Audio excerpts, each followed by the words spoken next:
List के आधार पर यही सांसद जो चुने गए हैं वो आने वाले दिन में राष्ट्रपति चुनेंगे, उपराष्ट्रपति चुनेंगे।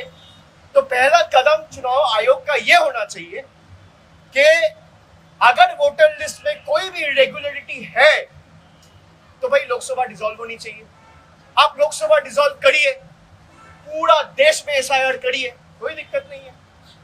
लेकिन आप सिलेक्टिव नहीं कर सकते ना कि गुजरात में एसआईआर नहीं होगा, गुजरात में वोटर लिस्ट ठीक है, उत्तर प्रदेश में वोटर लिस्ट ठीक है, मध्य प्रदेश में ठीक है और बंगाल में नहीं है, बिहार में नहीं है, तमिलनाडु में नहीं है।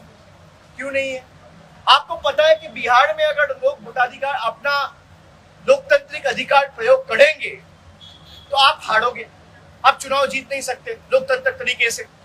तो आप लोग का जो हक है, जो डेमोक्रेटिक राइट है, वो छीनना चाहते हैं। ये एक तरफा तो हो नहीं सकता।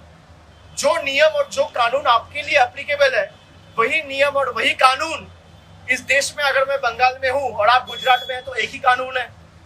भाई अगर एसआईआर आप करना चाहते हो तो आप एसआईआर करिए, लेकिन पहला कदम लोकसभा डिसॉल्व होना चाहिए। If the government is elected on the basis of the same flawed SIR, then the legitimacy of the central government is null and void.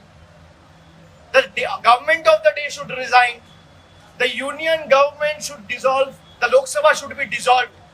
आप लोकसभा डिसॉल्व करिए, पूरा देश में 140 करोड़ के देश में, पूरा देश में, हर एक प्रदेश में आप एसआईआर करिए, कोई दिक्कत नहीं है। आप इसी वोटर लिस्ट के आधार पे चुन के आए हो एक साल पहले और आप कह रहे हो बंगाल में वोटर लिस्ट गलत है लेकिन गुजरात में सही है, बिहार में गलत है लेकिन यूपी में सही है।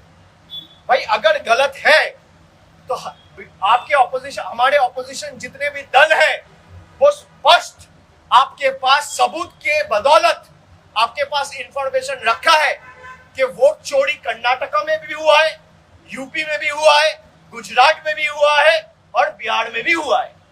और बीजेपी ने वोट चोरी करके इलीगली, अनएथिकली, अनकॉन्स्टिट्यूशनली पावर में आया है। अगर एसआईआर होगा तो पूरा देश में होगा और उसके लिए पहला कदम प्रधानमंत्री से लेकर पूरा कैबिनेट को इस्तीफा देना होगा, लोकसभा डिसॉल्व करना होगा, उसके बाद आप एसआईआर करिए। ठीक है, ये मैं स्पष्ट करता हूं।